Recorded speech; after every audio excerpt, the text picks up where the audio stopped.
8টি সন্তান হারিয়ে নিস্তব্ধ হয়ে গিয়েছিল মা কুকুর টম। সন্তান হারানোর শোকে খাবার ভুলে উপজেলা পরিষদ চত্বরেই ঘুরে বেড়াচ্ছিল সে। বুক ভরা ব্যথা যেন আরো বেড়ে যাচ্ছিল। দুধ পান করার ছানাগুলো না থাকায় ফুলে উঠেছিল স্তন। যন্ত্রণা ছিল অসহ্য।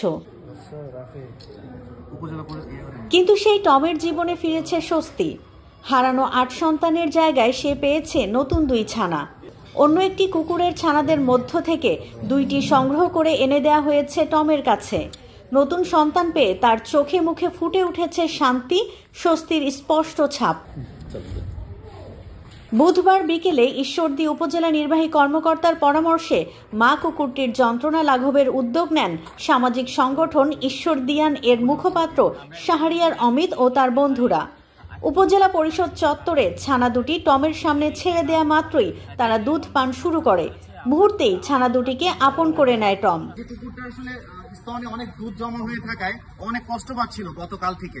তো আমাদের শ্রদ্ধেয় ইউনূস স্যার আমাকে গত রাতে বললেন যে অমিত 2টা কুকুরের ছানা যদি এনে দেওয়া যায় তাহলে হয়তো বা এটার কষ্টটা একটু লাঘব হবে।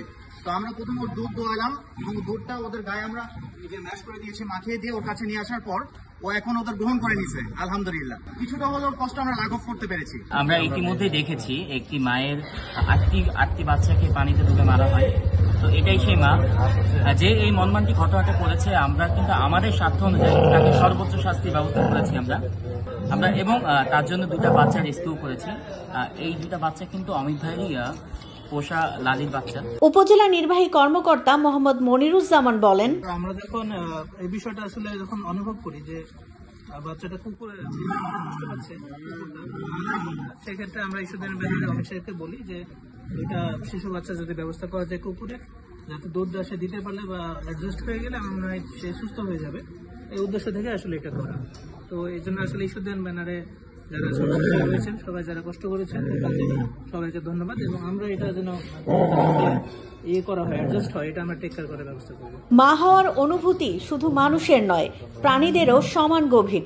নতুন 2 সন্তানকে বুকে জড়িয়ে টম যেন আবার ফিরে পেয়েছে জীবনের স্বস্তি।